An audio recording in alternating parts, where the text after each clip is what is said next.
Salam, hər vaxtınız xeyir əziz izləyicilər. Mən Azərbaycan dili üzrə təlimçi müəllim Qasımova Röya ilə. Bugün sizlərə təqdim edəcəyim mövzu leksikologiya bölməsi, sözlərin leksik və qrammatik mənası hesab olunur. Gəlin keçək mövzumuzun izahına.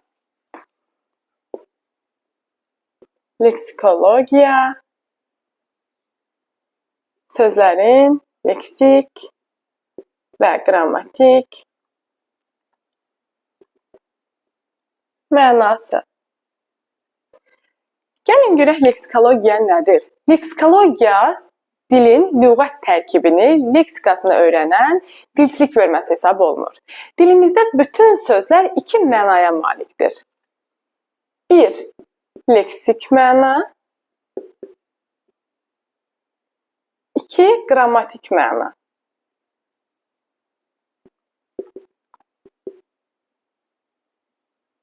Mən istərdim ki, sizinlə ilk növbədə sözlərin leksik mənası haqqında danışaq.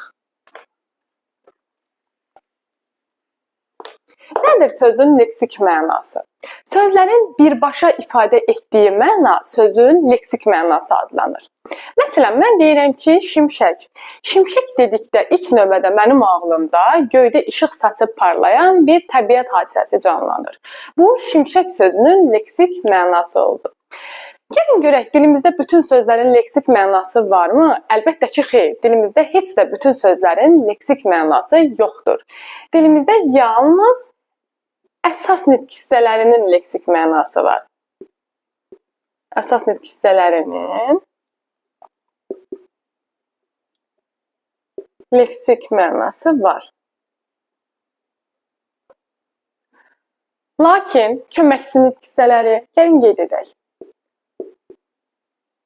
Köməkçi nitq hissələri. 2. Şəkilçilər. 3. İdi, imiş və isə hissəciklərinin leksik mənası yoxdur. Çünki sözlərin leksik mənası birbaşa onun məzmununu ifadə edir.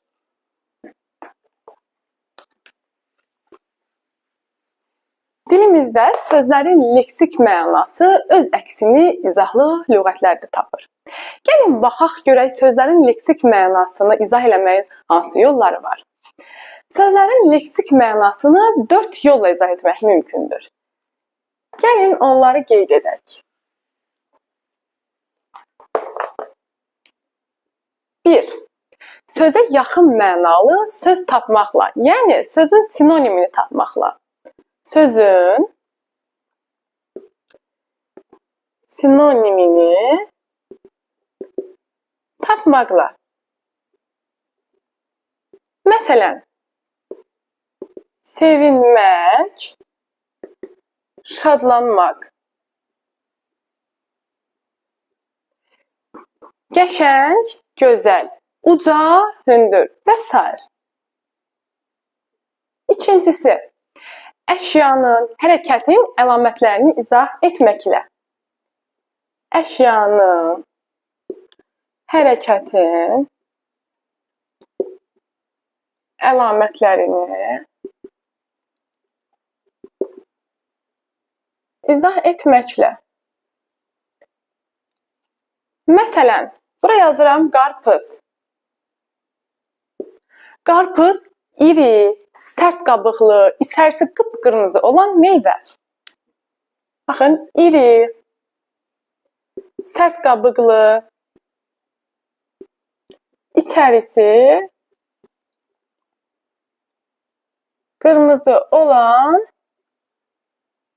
meyvə. Daha sonra üçüncüsü, düzəltmə və mürəkkəb sözlərin tərkib hissələrinə ayırmaqla. Düzəltmə və mürəkkəb sözləri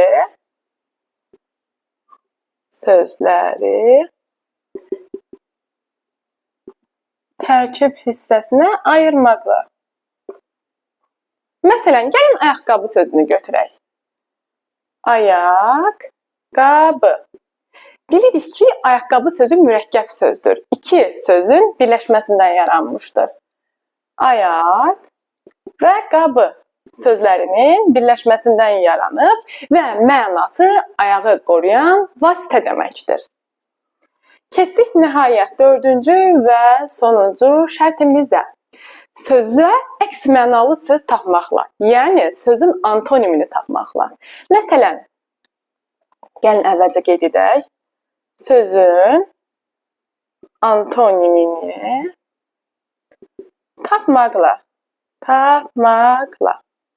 Məsələn, gözəl, çirkin, oturmaq, durmaq və s. Bu oldu sözlərin leksik mənası. Deməli, gəlin ümumiləşdirək. Sözün leksik mənası nə oldu? Onun birbaşa ifadə etdiyi məna. Sözün leksik mənasını izah etməyin 4 yolu oldu. Baxaq, birinci, sözün sinonimini tapmaqla, əşyanın, hərəkətin, əlamətini izah etməklə, düzəltmə və mürəkkəb sözləri tərkib hissələrinə ayırmaqla və nəhayət dördüncü və sonuncu sözün antonimini, yəni sözü əks mənalı söz tapmaqla. Gəlin indi keçək sözlərin qrammatik mənasına. Gəlin əvvəlcə lövhəni təmizləyək. Daha sonra yazırıq sözlərin qrammatik mənası. Qrammatik məna. Biz bayaq dedik ki, əsas nitq hissələrinin leksik mənası var. Lakin nə köməkçi nitq hissələrinin, nə şəkilçilərin, nə idi, imiş, işə hissədiklərinin leksik mənası yoxdur. Gəlin baxaq görək, bəs hansı sözlərin qrammatik mənası var? Qeyd edim ki, dilimizdə olan bütün sözlərin qrammatik mənası vardır. Həm əsas nitq hissələrinin, həm köməkçi nitq hissələrinin, həm şəkilçilərin, həm də idi, imiş və işə hissədiklərinin də qrammatik mənası var. Gəlin görək, qrammatik məna dedikdə nə nəzərdə tutulur? Qrammatik mənaya nələr daxildir? Gəlin yazaq. Sözün qrammatik mənası dedikdə nə nəzərdə tutulur? 1. Sözün hansı nitq hissəsinə aid olması? Sözün hansı nitq hissəsinə aid olması? Məsələn, isimdirmi, sifətdirmi, feildirmi və s.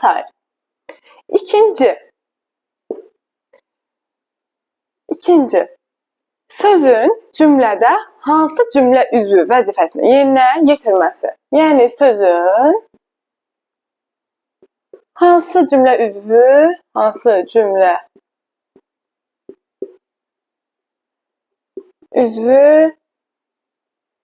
olması. İkinci, sözün hansı cümlə üzvü olması. Üçüncü, nitq hissəsi kimi hansı xüsusiyyətləri özündə cəmləşdirməsi. Nitq hissəsi kimi hansı xüsusiyyətləri daşıması. Məsələn, isimdirsə, bildiyimiz kimi isim 3 yerə ayrılır. Konkret və mücərrəd isimlər, tək və cəm isimlər, ümumi və xüsusi isimlər və s. Və yaxud da ki, sifətdirsə, dərəcə əlamətləri varmı, yoxmu? Məsələn, bunlar nəzərdə tutulur. Və dördüncüsü və sonuncusu, əsas nitq hissəsi və cümlə üzvü kimi hansı suala cavab verməsi. Əsas nitq hissəsi və cümlə üzvü kimi hansı suala cavab verməsi. Deməli, sözlərin qrammatik mənasına nələr aid edildi? Sözün hansı nitq hissəsinə aid olması, Sözlərin hansı cümlə üzvü olması, nitq hissəsi kimi hansı xüsusiyyətləri özündə cəmləşdirməsi və əsas nitq hissəsi kimi və cümlə üzvü kimi hansı suala cavab verməsi. Gəlin bir nümunə əsasında dediklərimizi qeyd edək. Məsələn, mən bura yazıram düşüncə sözü. Düşüncə. Sözüm düşüncə. Bəli. İndi mən düşüncə sözünün qrammatik mənasını yazacağam. Baxın, sözün hansı nitq hissəsinə aid olması, düşüncə sözü hansı nitq hissəsidir? Gəlin sual verək. Düşüncə nə? Düşüncə. Deməli, nə sualına cavab verdik və isimdir. Deməli, isimdir. İsmin gəlin görək hansı xüsusiyyətlərini özündə cəmləşdirir. Biz bayaq ismin xüsusiyyətlərini dedik. Gəlin görək, tək yoxsa cəm isimdir. Əlbəttə ki, düşüncə sözü nə toplu isim deyil, nə də özlüyündə lar-lər cəm şəkilçisini qəbul etməmişdir. Deməli, düşüncə sözü tək isim hesab olunur. Təkdir. Daha sonra, konkretdir yoxsa mücərrəddir? Əlbəttə ki, mücərrəddir. Biz düşüncəni nə görə bilmirik, nə də düşüncəyə toxuna bilmirik. Mücərrəddir. Mücərrəd. Sizcə, düşüncə ümumi isimdir, yoxsa xüsusi isimdir? Əlbəttə ki, düşüncə ümumi isim hesab olunur. Ümumi. Düşüncə hansı haldadır? Əlbəttə ki, adlıq halda. Çünki ismin digər hal şəkilçilərini qəbul etməmişdir. Həm də düşüncə nə? Düşüncə adlıq halının sualına cavab verir. Deməli, halı oldu. Adlıq hal. Daha sonra cümlədə mübtəda, tamamlıq və xəbər vəzifəsində çıxış edə bilər. Mübtəda, tamamlıq və xəbər vəzifəsində çıxış edə bilər. Əziz izləyicilər, düşünürəm ki, izahım sizlər üçün aydın oldu. Əgər sizlər üçün izahım faydalı oldusa, video izahımı bəyənməyi və kanala abunə olmağı unutmayın. Bugünlük bu qədər. Hələlik.